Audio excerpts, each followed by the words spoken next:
السلام عليكم ورحمة الله وبركاته. أهلا بيكم حبايب قلبي، أهلا بيكم في مطبخ العيلة. كل سنة وانتم طيبين ويعود علينا وعليكم الأيام بخير يا رب. النهاردة أول يوم في الشتاء الجامد. طبعا احنا من اسكندرية، والناس كلها بتوع اسكندرية عارفين النهاردة كان شتاء. الشتاء عامل ازاي؟ الشتاء ورعد. قبل كده طبعا شتت، بس شتت حاجات بسيطة بتفكرنا بدخول الشتاء. مال طبعا النهاردة كان الشتاء جامد جامد جدا وتحفة جدا. الشتاء ورعد ملهوش حل. وانا بالنسبة لي الشتاء يعني عدس اصفر يعني محشي. فانا قلت النهارده عشان اول يوم في الشتاء الجامد نحتفل بيه ونعمل العدس الاصفر. العدس الاصفر ده لا غنى عنه في البيت.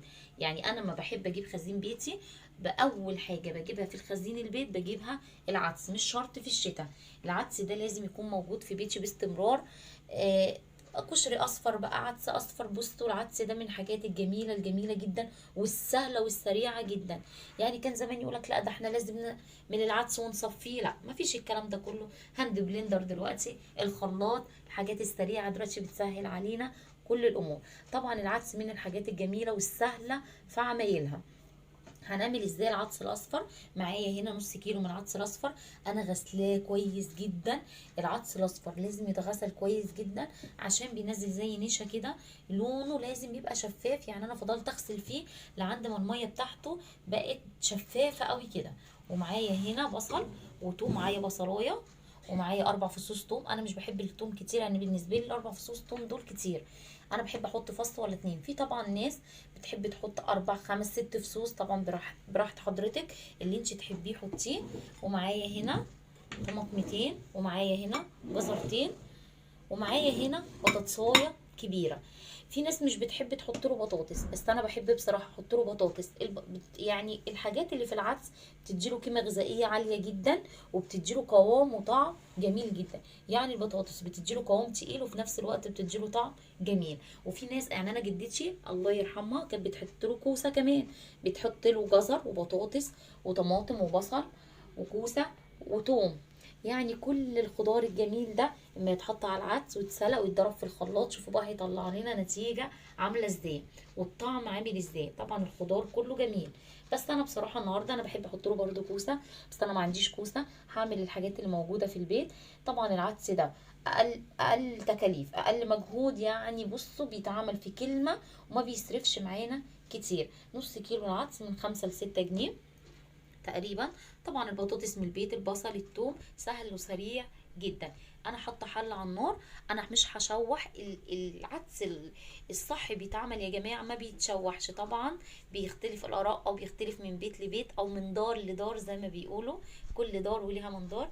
بس بصراحه العدس ما بيتشوحش ولا الخضار بيتشوح.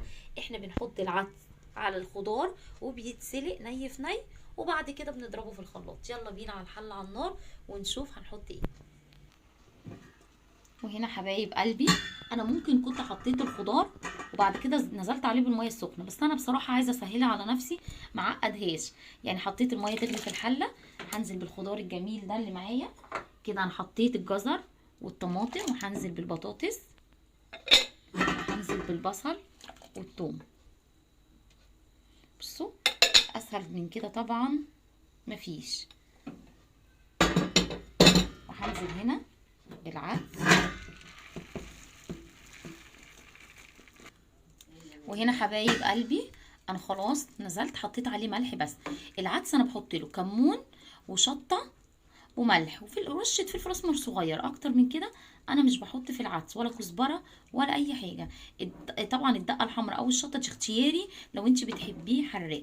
طبعا هنا هسيبه بقى يستوي كده، ياخد يدي كده مع بعضه، وبعد كده نضربه في الخلاط او الهاند بلندر. انا عندي الاتنين بس انا بصراحه بحب اضربه في الخلاط. العدس هنا معاكي خلاص كده. العدس هنا معاكي جاهز. انت بقى عايزه تحبي تعمليه بشعريه، عايزه تحبي تعمليه شوربه، عايزه تحبي تعمليه ببصل، براحتك. بس هي الوصفه الاساسيه خلصت معانا، ونشوف بعد كده هنعمل. وهنا يا حبايب قلبي معايا العيش البلدي العادي، انا مقصقصاه كده بالمقص. عايزه تحمريه على البوتاجاز ينفع، عايزه تحمريه في الفرن، بس انا بصراحه هحمره في الفرن. معايا هنا معلقتين زيت والباقي زبده، معلقتين بس زيت والباقي زبده. هرشرشهم كده على العيش وادعكهم في بعض وادخلهم جوه الفرن. طبعا لو عند حضرتك عيش ناشف خلاص، لو عايزه تشتري عيش ناشف جاهز من بره برضو اللي يريح حضرتك. في ناس بتحب تاكله بالشعريه ما بيحطلوش فته، في ناس بتحب تاكله بالفته. انا هعمل فته وهعمل بالشعريه، هعمل حبه كده وحبه كده. كده خلاص معايا العيش جاهز، انا هدخله الفرن عشان نحمصه وما يخلص العدس نشوف مع بعض هنعمل ايه. وهنا حبايب قلبي بصوا ما شاء الله العدس خلاص ما خدش 7 8 دقايق. طبعا هو العدس ما بياخدش نار، اللي بياخد نار الخضار اللي فيه، والخضار معانا يعني بيستوي بسرعه يعني مش بياخد وقت. بصوا ما شاء الله انا اتكيت على البطاطس والجزر لقيتهم كويسين جدا استووا. خلاص انا هطفي عليه واسيبه يهدى بس دقيقتين 3 كده واحطه في الخلاطه اضربه ونرجع تاني نشوف هنعمل ايه. وهنا حبايب قلبي حطينا العدس في الخلاط اهو. انا هضرب كل الكميه اللي عندي في الخلاط ونروح بقى على النار نحط الشعريه نحمرها ونحط البصل ونشوف هنكمل العدس ازاي. وهنا حبايب قلبي انا حاطه زبده على النار اهي وهحط فيها حبه شعريه كده. ده العدس اللي هعمله بشعريه، انا نفسي هي حله العدس وهي طريقه واحده. هطلع منه نص شوربه او مثلا 3/4 شوربه عشان بنحب الشوربه اكتر، وهعمل منه حبه كده اهو بالشعريه.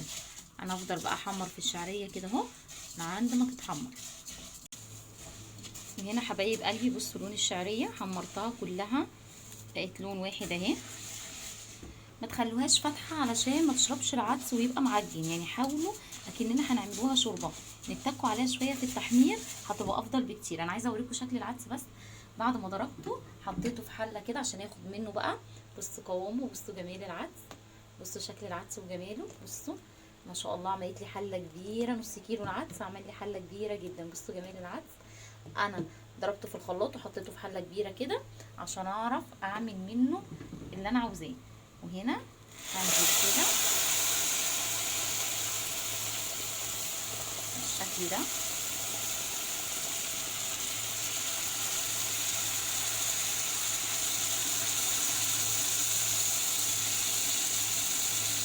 مش قادره اقول لكم ريحته بقى وجماله، انا بعمله الدنيا مش مبطله شتا بره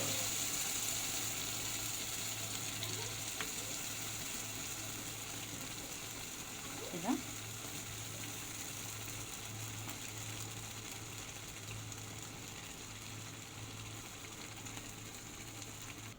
وهنا حبايب قلبي بصوا العدس اللي بالشعريه جميل ملهوش حل.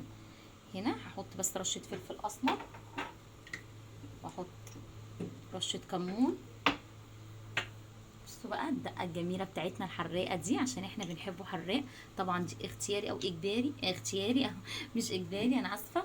يعني ممكن تحطش منها بس ممكن تحطش منها نص معلقه صغيره، هي ما بتبقاش حاميه صدقوني زي ما الناس فاكره، ما بتبقاش حاميه الحميان الجامد.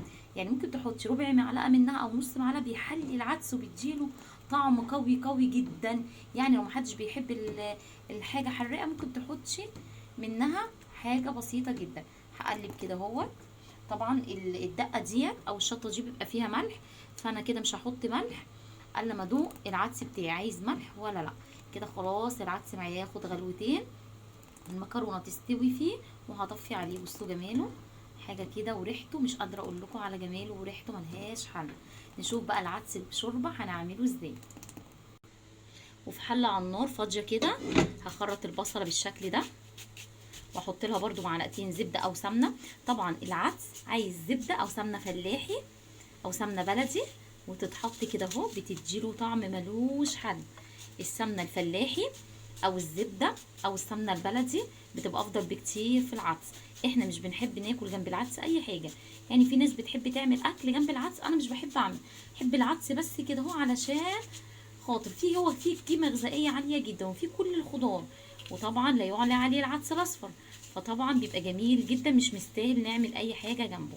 كده خلاص هخرط البصلايه ونشوحها ونشوف هنعمل ايه. وهنا حبايب قلبي خلاص كده هنشوح البصله. حطيت هنا معلقتين 2 زيت صغيرين والباقي زبده. هشوح كده البصله، انا مش عايزه البصله تتحمر ومش عايزاها تبقى بيضه، يعني تكون مصفره كده صفار الهادي كده بسيط جدا. مجرد ما تدبل كده وتصفر معانا هننزل بالعدس. خلاص على كده، اسهل من كده واسرع من كده مفيش. وهنا حبايب قلبي خلاص البصله اهي اتشوحت معانا، هنزل برضو بالعدس كده على طول.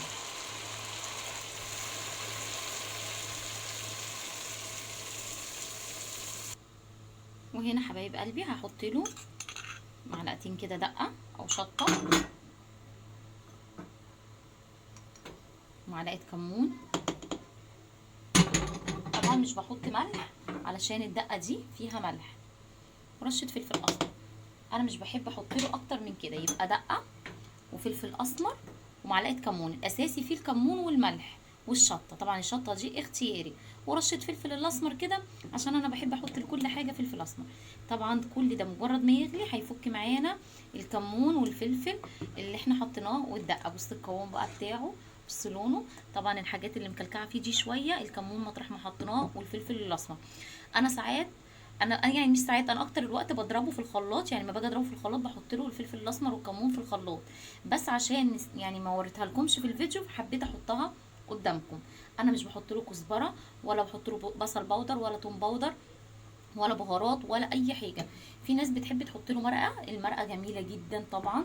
لو حابه ان انت تحطي له مرقه دجاج حطي، مفيش اي مشكله، بتبقى برده طعمه حلو جدا جدا. ما البصل بودر وتوم بودر هو فيه بصل كفايه وتوم كفايه، فاحنا هنستكفى بالحاجات اللي فيها. ياخد غلوتين. بصوا قوامه بقى وجماله، قوامه وجماله ملهوش حل.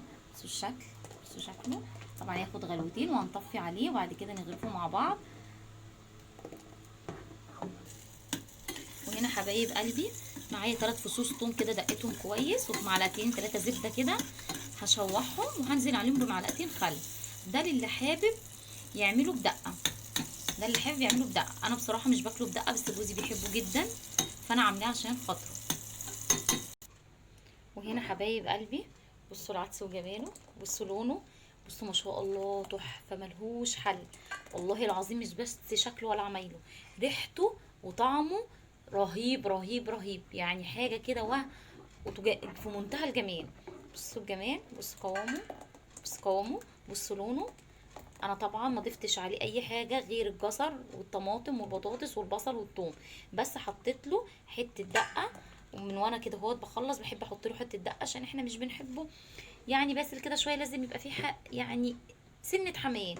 الدقه دي حاميه بس ما بتتحط في الاكل، مش بتديها الحميان اللي ما مثلا حد بيشوف يقول لا ده حامي كتير، لا مش حامي قوي، هي بس بتديله ايه سنه حميان كده بتحليه. بصوا جماله، ده اللي هنعمل منه شوربه وهنقدمه كده. بصوا بقى عايزه اوريكم اللي بالمكرونه.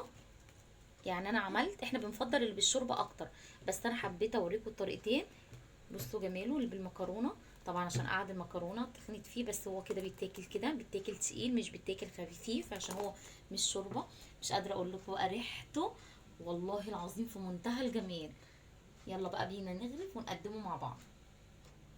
وهنا حبايب قلبي انا معايا بوله كبيره كده بتاعت الشوربه، انا هفضي فيها العدس اللي بشوربه، هقدمه كده احطه على السفره، واللي عايز بقى ياخد قدامه كده بالشكل ده.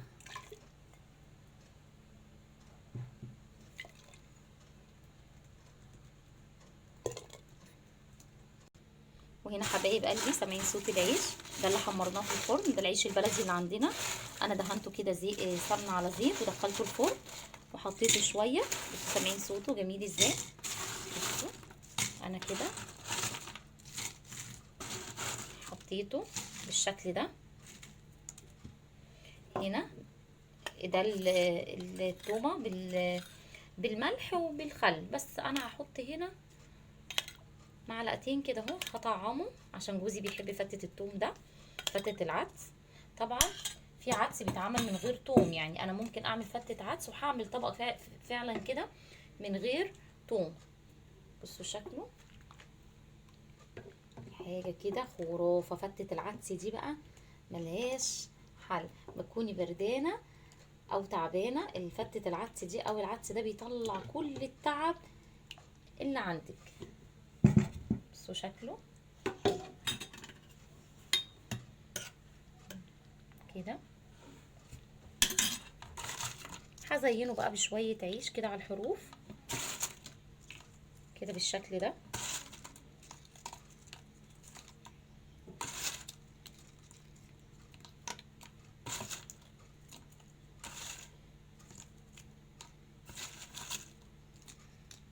حبه في النص كده.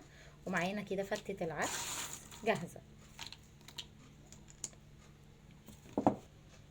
وهنا حبايب قلبي معانا العدس اهو خلاص. بصوا وجبه العدس الجميله التحفه دي احلى من اي اكل ممكن تاكليه في الدنيا.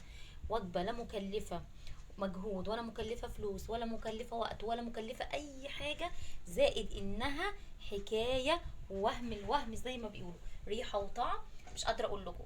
العدس الاصفر على اصوله، لا فيه بقى اختراعات ولا فيه حركات ولا فيه تكات ولا فيه حاجه، اي حاجه جديده. العدس الاصفر بطريقه جدتي الله يرحمها وجدة جدتي كانوا بيعملوه كده، واحنا طلعنا اتعودنا وبنعمله زيهم كده بالظبط. بصوا بقى الجمال. العدس الشوربه انا رش عليه بس شويه شطه من فوق عشان الشكل. بصوا حاجه كده خرافه، مش قادره اقول لكم ريحته وطعمه ملهوش حل. انا حطاه كده، هحط بولات جنبه عشان اللي عايز شوربه ياخد. ومعايا هنا اهو بصوا شكله. ومعايا هنا طبق الجميل بولات اللي هي اللي هو بالشعريه. بصوا هي نفس حله العدس واحده، ما عملناش مثلا ده نوع وده نوع ولا ده بخضار وده بخضار، لا هي حله واحده وطلعنا منها كذا نوع عدس. عدس الشوربه عملناه عدس اللي بالشوربه بالشكل دوت، وعملنا منه العدس اللي بالشعريه بالشكل برضو دوت، وعملنا منه العدس الفته اللي جميل اللي بالخل والثوم. المحبين الخل والثوم يعني مش اساسي في وجبه العدس يبقى فيها خل والثوم، ده لمحبين الخل والثوم. انا بحب العدس فته بس ما بحبش احط عليه خل وثوم. كانت جدتي الله يرحمها تعمله العيش الناشف والعدس وتحط عليه الزبده من فوق وتاكله، كان بيبقى طعمه تحفه وهم الوهم. بس طبعا انا جوزي بيحبه بالخل والثوم، فعامله كده فته بالخل والثوم. يعني طلعنا منه 3 اصناف من العدس، احتاري واختاري فيهم كده زي ما بيقولوا، وخلي ولادك ياكلوا يبقوا مش عارفين ياكلوا من ده ولا من ده ولا من ده، ويحبوا العدس اكتر ما بتعمليه نوع واحد. ايه رايكم؟ طبعا انا هقدم معاه بصل اخضر، اكتر من كده مش هقدم معاه. ممكن تقدمي معاه بقدونس كزبره بصل اخضر، بيحب الخضره اكتر من كده انا مش هعمل. ايه رايكم في العدس الجميل دوت؟ لو عجبتكم طريقه العدس بتاعتي ما تنسونيش في اللايك والشير والسبسكرايب على القناه. والسلام عليكم ورحمه الله وبركاته.